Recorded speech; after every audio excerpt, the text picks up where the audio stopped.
5 pescadores desaparecen en un lago congelado en 1992. 27 años después, el deshielo deja ver un objeto inesperado. ¡Qué gusto tenerte aquí!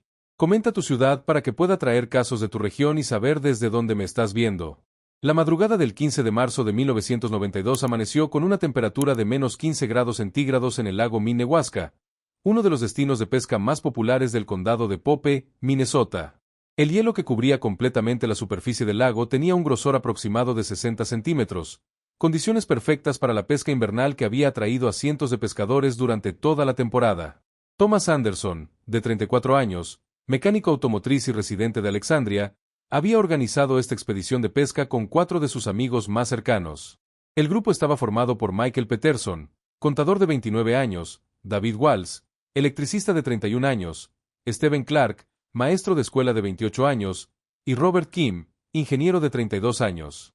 Los 5 hombres se conocían desde la preparatoria y mantenían la tradición de realizar al menos una expedición de pesca invernal cada año. Según los registros policiales, el grupo partió desde el hogar de Anderson aproximadamente a las 5 de la mañana, conduciendo 2 vehículos, una camioneta Ford F-150 de 1989 propiedad de Anderson y un Jeep Cherokee de 1990 de Peterson. Llevaban consigo equipo completo de pesca sobre hielo, incluyendo taladros manuales, cañas especializadas, carnada viva, y provisiones para pasar todo el día en el lago.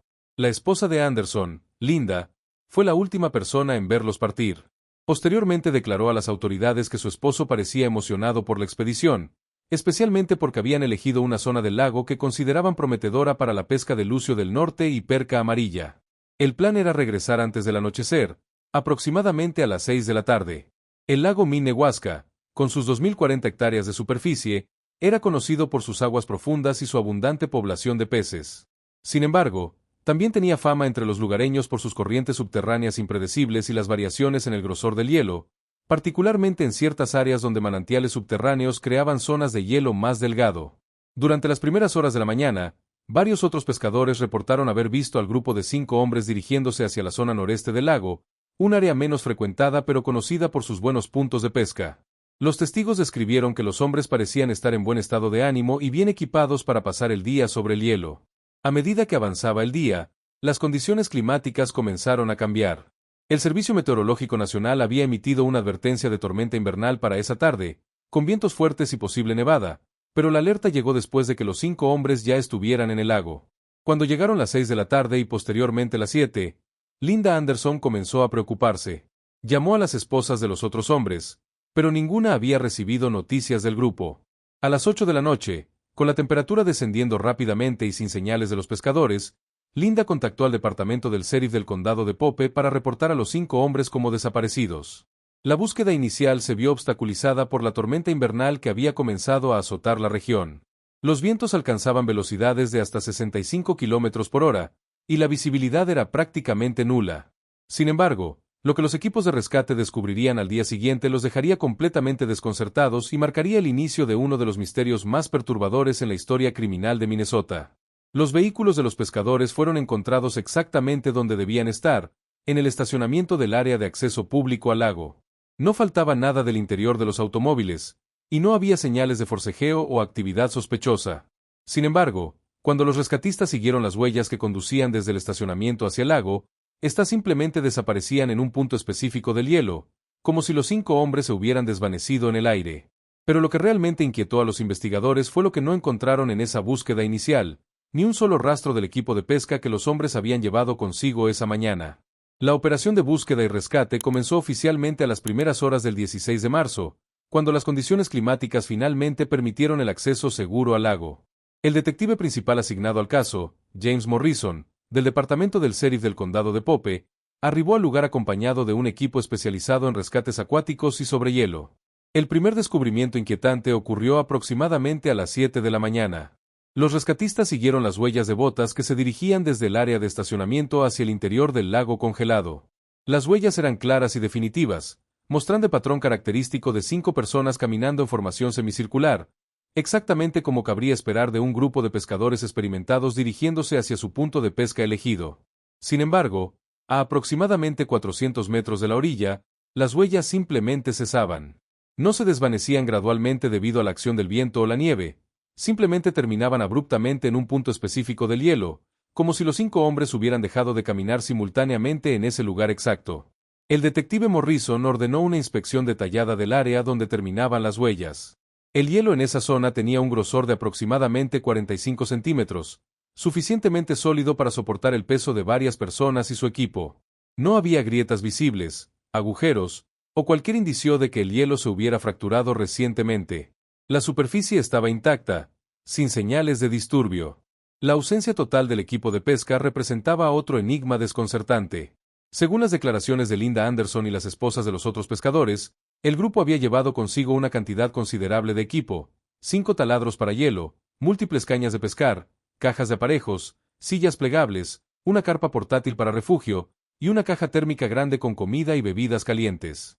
Los equipos de búsqueda peinaron meticulosamente un área de más de 2 kilómetros cuadrados alrededor del punto donde terminaban las huellas, utilizando detectores de metales y sondas especializadas para hielo. No encontraron ni un solo artículo perteneciente a los pescadores desaparecidos. Durante la tarde del segundo día, la búsqueda se expandió para incluir buzos especializados en aguas frías. Aunque la superficie del lago permanecía congelada, los buzos accedieron a través de agujeros cortados estratégicamente para explorar las profundidades bajo el área sospechosa. El lago Minnewaska alcanza una profundidad máxima de aproximadamente 24 metros en su zona más profunda, pero en el área donde desaparecieron las huellas, la profundidad era de apenas 4.5 metros. Los buzos exploraron sistemáticamente el fondo del lago, utilizando equipo de sonar para mapear cualquier irregularidad en el lecho acuático. Lo que encontraron en el fondo del lago esa tarde desafió todas las expectativas. El lecho estaba completamente despejado. No había cuerpos, no había equipo de pesca, no había absolutamente nada que indicara que 5 hombres hubieran caído a través del hielo en esa ubicación. El detective Morrison comenzó a considerar otras posibilidades. Quizás los hombres habían caminado hacia una dirección diferente después del punto donde terminaban las huellas visibles. Tal vez el viento había borrado las huellas posteriores, o la nevada de la noche anterior había cubierto su rastro. Sin embargo, esta teoría se desmoronó cuando los investigadores realizaron un hallazgo que transformó completamente la naturaleza de la investigación. En una zona del lago situada aproximadamente a 800 metros al suroeste del punto donde terminaban las huellas, los rescatistas descubrieron algo que no debería haber estado allí: una pequeña mancha de color rojo oscuro sobre la superficie del hielo. Las pruebas preliminares de campo confirmaron que se trataba de sangre humana. La mancha tenía aproximadamente 30 centímetros de diámetro y parecía haberse congelado rápidamente, preservando su forma original. Pero lo más perturbador de este descubrimiento no era la presencia de sangre en sí misma, sino su ubicación. La mancha se encontraba en una zona del lago completamente aislada, sin huellas que condujeran hacia ella o se alejaran de ella. Era como si la sangre hubiera aparecido allí sin intervención humana. Los análisis forenses iniciales revelaron que la sangre pertenecía a más de una persona, pero los resultados completos tardarían semanas en procesarse. Lo que estaba claro era que la investigación había tomado un giro siniestro, y lo que inicialmente se había considerado un accidente de pesca se estaba transformando en algo mucho más oscuro. Esa noche, mientras los equipos de búsqueda se retiraban del lago, el detective Morrison sabía que se enfrentaba a algo sin precedentes en su carrera de 15 años en aplicación de la ley. 5 hombres habían desaparecido sin dejar rastro, y la única evidencia de su destino era una mancha de sangre en el hielo que desafiaba toda explicación lógica. Los resultados preliminares de los análisis de sangre llegaron 48 horas después del hallazgo en el lago Minnewaska. El doctor William Hayes, patólogo forense del laboratorio estatal, confirmó que las muestras contenían sangre de al menos 3 individuos diferentes. Sin embargo, lo que realmente desconcertó a los investigadores fue la composición química inusual de las muestras. El detective Morrison recibió el informe forense a primera hora de la mañana del 18 de marzo. La sangre mostraba niveles extremadamente altos de adrenalina y cortisol, hormonas asociadas con el estrés extremo o el terror. Los niveles eran tan elevados que el Dr. Hayes nunca había observado concentraciones similares en sus 15 años de experiencia como patólogo forense. Además de los hallazgos hormonales, el análisis reveló la presencia de una sustancia desconocida en todas las muestras de sangre. Los técnicos del laboratorio no pudieron identificar el compuesto utilizando los métodos estándar de espectrometría de masas. La sustancia parecía ser de origen orgánico, pero su estructura molecular no coincidía con ninguna base de datos conocida. Mientras tanto, en el lago Minnewaska, los equipos de búsqueda continuaron sus operaciones bajo la supervisión del detective Morrison. La búsqueda se había expandido para cubrir la totalidad del lago, utilizando equipos de sonar de alta tecnología prestados por la Guardia Nacional de Minnesota. El tercer día de búsqueda produjo el primer avance significativo desde el descubrimiento de la mancha de sangre. Los operadores de sonar detectaron una anomalía en el fondo del lago, aproximadamente a 1200 metros de la orilla, en una zona donde la profundidad alcanzaba los 18 metros. La anomalía no era un objeto individual, sino una formación geológica que no aparecía en ningún mapa topográfico del lago. Los registros del Departamento de Recursos Naturales de Minnesota indicaban que el lago Minnewaska había sido cartografiado completamente en 1987, apenas 5 años antes de la desaparición, y esta formación simplemente no existía en esos mapas. Los buzos especializados descendieron para investigar la formación el 19 de marzo. Lo que encontraron desafió toda comprensión geológica convencional. En el fondo del lago había una apertura circular de aproximadamente 4 metros de diámetro, que parecía descender hacia las profundidades de la tierra como un pozo natural. La apertura estaba rodeada por rocas que no eran nativas de la región. Los geólogos consultados posteriormente identificaron las rocas como granito de una variedad encontrada típicamente en las montañas rocosas, a más de 1000 kilómetros de distancia. No había explicación para la presencia de estas rocas en el fondo del lago Minnewaska. Los buzos intentaron descender a través de la apertura utilizando cuerdas y equipos de iluminación submarina, pero se encontraron con algo completamente inesperado. A aproximadamente 6 metros de profundidad, dentro del pozo, el agua se volvía inexplicablemente turbia y parecía tener una temperatura considerablemente más alta que el agua circundante del lago. Más perturbador aún era el hecho de que los instrumentos de navegación de los buzos comenzaban a fallar cuando se acercaban a la apertura. Las brújulas giraban erráticamente, los medidores de profundidad mostraban lecturas inconsistentes, y los equipos de comunicación experimentaban interferencias severas. El equipo de buceo logró recuperar una muestra del agua turbia del interior del pozo. El análisis químico posterior reveló una composición mineral completamente anómala, con concentraciones extremadamente altas de metales pesados que no deberían existir naturalmente en el ecosistema del lago. Durante la noche del 19 de marzo, el detective Morrison recibió una llamada que cambiaría completamente el rumbo de la investigación.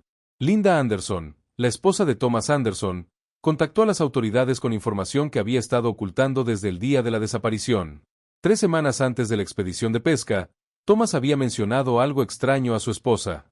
Durante una expedición de pesca previa en el mismo lago, él y sus amigos habían observado luces inusuales emergiendo desde las profundidades del agua durante las primeras horas de la madrugada. Thomas había descrito las luces como pulsos de color azul verdoso que parecían moverse de manera coordinada bajo el hielo. Linda también reveló que en los días previos a la desaparición, Thomas había estado comportándose de manera extraña. Había estado levantándose durante las noches para caminar por la casa, y ella lo había encontrado en varias ocasiones parado frente a las ventanas, mirando fijamente hacia la dirección donde se encontraba el lago, a pesar de que su casa estaba a más de 20 kilómetros de distancia. La información proporcionada por Linda Anderson fue corroborada por las esposas de los otros pescadores desaparecidos. Todas reportaron comportamientos similares en sus esposos durante las semanas previas a la expedición: insomnio, distracción constante, y una obsesión inexplicable con regresar al lago Minnewaska. Pero lo que realmente inquietó al detective Morrison fue el último detalle que Linda compartió. La noche anterior a la expedición de pesca, Thomas había mencionado que él y sus amigos habían decidido explorar una zona específica del lago donde creían haber visto algo sumergido durante su visita anterior. Esa zona coincidía exactamente con las coordenadas donde los investigadores habían descubierto la misteriosa apertura en el fondo del lago. 27 años después de la desaparición de los 5 pescadores, el lago Minnewaska experimentó un deshielo primaveral inusualmente temprano y agresivo. Las temperaturas habían alcanzado máximos récord durante marzo de 2019, causando que el hielo se derritiera casi un mes antes de lo normal. El detective Morrison se había retirado del servicio activo en 2008, pero mantenía un interés personal en el caso que había definido los últimos años de su carrera. Cuando recibió la llamada del actual sheriff del condado de Pope, Kevin Thompson, sabía inmediatamente que algo significativo había sido descubierto. El 15 de abril, un grupo de pescadores recreativos había encontrado un objeto metálico parcialmente expuesto en la orilla noreste del lago, precisamente en el área donde las huellas de los 5 hombres habían desaparecido en 1992. El objeto había estado enterrado bajo sedimento y hielo durante casi 3 décadas, preservado por las condiciones únicas del lago. El detective retirado Morrison llegó al lugar del descubrimiento aproximadamente a las 2 de la tarde, acompañado por el sheriff Thompson y un equipo de investigadores forenses del estado. Lo que encontraron superó todas sus expectativas y temores más profundos. El objeto era una caja metálica herméticamente sellada, fabricada con una aleación que los expertos metalúrgicos no pudieron identificar inmediatamente.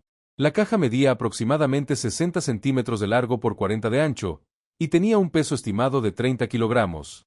Su superficie estaba marcada con símbolos que no correspondían a ningún sistema de escritura conocido. Más inquietante era el hecho de que la caja parecía haber sido enterrada deliberadamente. Los análisis geológicos del suelo circundante revelaron que había sido colocada allí aproximadamente en marzo de 1992, coincidiendo exactamente con la fecha de desaparición de los 5 pescadores. El interior de la caja contenía documentos y objetos que transformaron completamente la comprensión del caso. Los documentos estaban escritos en la letra de Thomas Anderson, y describían experiencias que desafiaban toda lógica convencional. Según los escritos de Anderson, durante su expedición de pesca del mes anterior a su desaparición, él y sus amigos habían descubierto la apertura circular en el fondo del lago utilizando equipo de sonar improvisado. Motivados por la curiosidad, habían decidido explorar la formación durante su siguiente visita. Los documentos describían detalladamente lo que el grupo había encontrado al descender a través de la apertura submarina. Anderson escribía sobre una serie de túneles que se extendían hacia las profundidades de la Tierra, conectando con un sistema de cavernas naturales que no aparecía en ningún mapa geológico de la región. Lo más perturbador de los escritos era la descripción de lo que habían encontrado en las profundidades de estas cavernas. Anderson mencionaba la presencia de estructuras artificiales de origen desconocido, así como indicios de actividad humana que databa de décadas o posiblemente siglos anteriores. Los documentos también contenían referencias a encuentros con individuos que vivían permanentemente en el sistema de túneles subterráneos. Estas personas, según Anderson, habían establecido una comunidad aislada que había existido en secreto durante generaciones, sobreviviendo mediante métodos que el texto describía como incomprensibles para el mundo exterior. Pero el descubrimiento más chocante dentro de la caja metálica era una serie de fotografías que Anderson había tomado durante sus exploraciones subterráneas. Las imágenes mostraban estructuras de piedra elaboradamente talladas, sistemas de irrigación sofisticados, y evidencia de tecnología avanzada que parecía anacrónicamente fuera de lugar en un entorno subterráneo primitivo. Una de las fotografías mostraba a los 5 pescadores posando junto a lo que parecía ser una estructura ceremonial de piedra. Todos sonreían, pero sus ojos mostraban una expresión extraña, como si estuvieran bajo algún tipo de influencia o compulsión. El último documento en la caja era una carta personal de Anderson dirigida a su esposa Linda. En ella, Anderson explicaba que él y sus amigos habían tomado la decisión de unirse permanentemente a la comunidad subterránea. Describía la decisión como voluntaria, pero las líneas finales de la carta sugerían una urgencia y desesperación que contradecían sus afirmaciones de libre albedrío. Los investigadores forenses sometieron todos los documentos y fotografías a análisis exhaustivos para determinar su autenticidad. Los resultados confirmaron que la tinta, el papel y las técnicas fotográficas correspondían al periodo de tiempo correcto, y el análisis grafológico confirmó que la escritura pertenecía efectivamente a Thomas Anderson. Sin embargo, lo que más inquietó a los investigadores fue el último elemento encontrado en la caja, un mapa detallado del sistema de túneles subterráneos, dibujado meticulosamente por Anderson. El mapa mostraba múltiples entradas al sistema, incluyendo varias ubicaciones en lagos cercanos y áreas boscosas dentro de un radio de 50 kilómetros alrededor del lago Minnewaska. Según el mapa de Anderson, la comunidad subterránea se extendía a través de una red de túneles naturales y artificiales que abarcaba cientos de kilómetros cuadrados bajo la superficie de Minnesota central. Las marcas en el mapa indicaban la presencia de otras personas que habían desaparecido misteriosamente a lo largo de los años y se habían unido a esta sociedad oculta. El detective Morrison realizó una verificación cruzada de los datos del mapa con los archivos de personas desaparecidas de la región durante las últimas 5 décadas. Los resultados revelaron un patrón perturbador que había pasado desapercibido durante décadas de investigaciones individuales independientes. La verificación cruzada realizada por el detective Morrison reveló un patrón de desapariciones que se extendía por 5 décadas, abarcando un área geográfica mucho más amplia de lo que cualquier investigador había sospechado anteriormente. Entre 1970 y 2019, un total de 43 personas habían desaparecido misteriosamente en un radio de 100 kilómetros alrededor del lago Minnewaska. Los casos individuales habían sido investigados por diferentes jurisdicciones policiales y en diferentes periodos de tiempo, lo que explicaba por qué el patrón nunca había sido detectado. Cada desaparición había sido clasificada como un caso aislado, excursionistas perdidos, pescadores accidentados, o individuos que simplemente habían decidido abandonar sus vidas anteriores. Sin embargo, cuando Morrison organizó los casos cronológicamente y geográficamente, emergió un patrón inquietante. Las desapariciones ocurrían en ciclos de aproximadamente 7 años, con grupos de 3 a 5 personas desapareciendo simultáneamente en cada evento. Todas las ubicaciones de las desapariciones correspondían con marcas específicas en el mapa de Anderson. La investigación reveló que muchos de los desaparecidos habían reportado experiencias similares a las descritas por Thomas Anderson en las semanas previas a su desaparición. Familiares y amigos describían cambios de comportamiento, insomnio, obsesión con ciertas ubicaciones geográficas, y menciones de luces inusuales observadas en lagos y áreas boscosas. El sheriff Thompson autorizó una expedición oficial para investigar las ubicaciones marcadas en el mapa de Anderson. El equipo estaba compuesto por especialistas en espeleología, buzos expertos en cuevas, y equipos de rescate especializados en entornos subterráneos. La expedición comenzó el 25 de abril de 2019. La primera ubicación investigada fue el lago Bowl de Agle, situado aproximadamente a 30 kilómetros al sur del lago Minnewaska. Según el mapa de Anderson, este lago contenía otra entrada al sistema de túneles subterráneos. Los equipos de sonar detectaron inmediatamente una formación similar a la encontrada en el lago Minnewaska.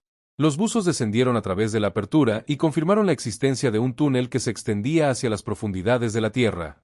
Sin embargo, a diferencia del lago Minnewaska, este túnel mostraba evidencia clara de actividad humana reciente. Los buzos encontraron cuerdas, equipos de escalada, y marcadores que indicaban que el pasaje había sido utilizado regularmente. Siguiendo el túnel subterráneo, el equipo de espeleólogos descubrió que se conectaba con un sistema de cavernas naturales mucho más extenso de lo que Anderson había documentado en sus escritos. Las cavernas se extendían por kilómetros bajo la superficie, formando una red interconectada que abarcaba una región geográfica considerable. En las profundidades del sistema de túneles, los investigadores encontraron evidencia indiscutible de habitación humana a largo plazo.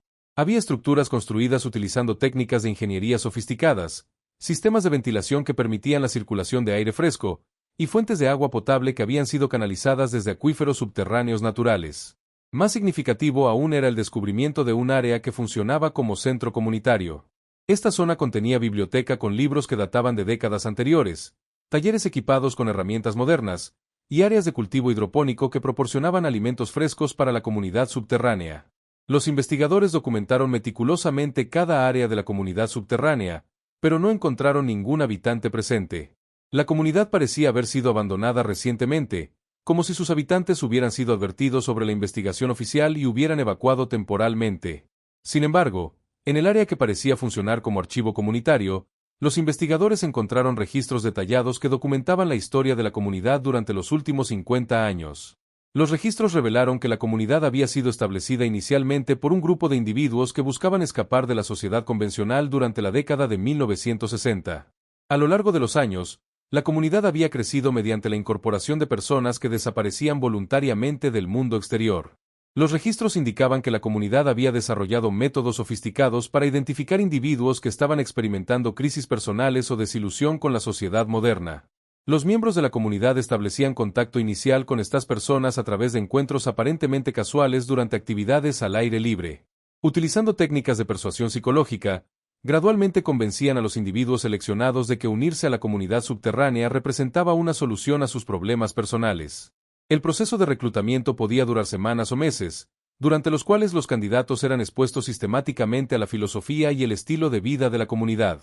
Los registros describían técnicas de condicionamiento psicológico que alteraban gradualmente la percepción de la realidad de los candidatos, haciéndoles creer que abandonar sus vidas anteriores era la única opción viable. Los documentos también revelaron que la comunidad mantenía un estricto código de secreto.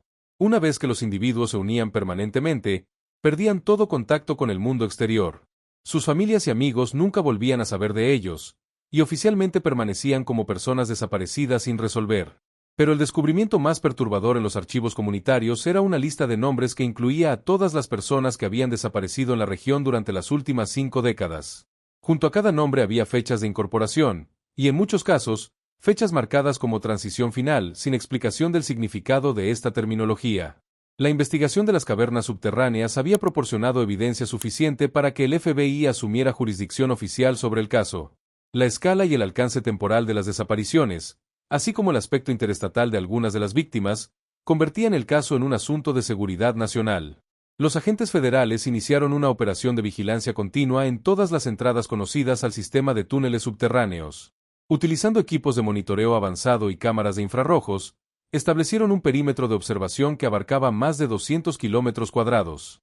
El 8 de mayo de 2019, los equipos de vigilancia detectaron actividad en una de las entradas menos conocidas, ubicada en un área boscosa remota aproximadamente a 60 kilómetros del lago Minnewaska. Los agentes observaron a un grupo de 6 individuos emergiendo de la entrada subterránea durante las primeras horas de la madrugada. Los individuos fueron arrestados sin incidentes y transportados para interrogatorio. Durante las entrevistas iniciales, emergió un patrón consistente en sus declaraciones.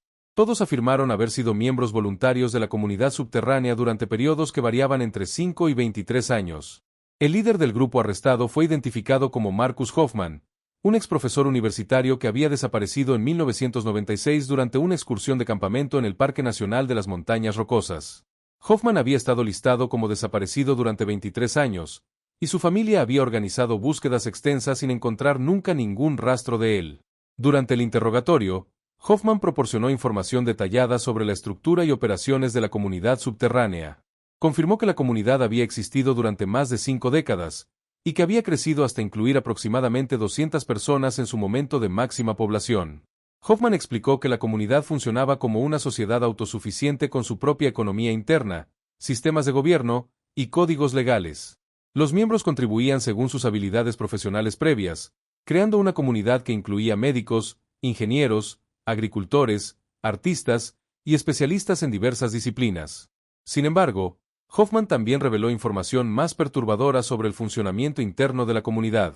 Describió un sistema jerárquico estricto controlado por un consejo de líderes que habían estado con la comunidad desde sus primeros años. Este consejo ejercía control absoluto sobre todos los aspectos de la vida comunitaria. Los miembros nuevos pasaban por un periodo de orientación de varios años durante el cual eran condicionados psicológicamente para aceptar completamente la autoridad del consejo. Aquellos que mostraban resistencia o intentaban mantener conexiones con el mundo exterior eran sometidos a sesiones de reeducación que duraban meses o años. Más alarmante era la revelación de que algunos miembros que habían intentado abandonar la comunidad o revelar su existencia habían sido declarados en transición final. Hoffman se negó a explicar específicamente qué significaba este término, pero sus reacciones emocionales durante el interrogatorio sugirieron implicaciones siniestras. Los otros 5 individuos arrestados confirmaron la información proporcionada por Hoffman, pero agregaron detalles adicionales sobre las operaciones de reclutamiento de la comunidad. Describieron equipos especializados que habían operado en la superficie durante décadas, identificando y contactando víctimas potenciales. Estos equipos utilizaban técnicas de vigilancia sofisticadas para monitorear individuos que mostraban signos de vulnerabilidad emocional o desilusión social. Una vez identificados los objetivos, los reclutadores iniciaban contactos aparentemente casuales durante actividades al aire libre, estableciendo gradualmente relaciones de confianza. El proceso de reclutamiento incluía la administración de sustancias psicoactivas que alteraban el juicio y la percepción de las víctimas.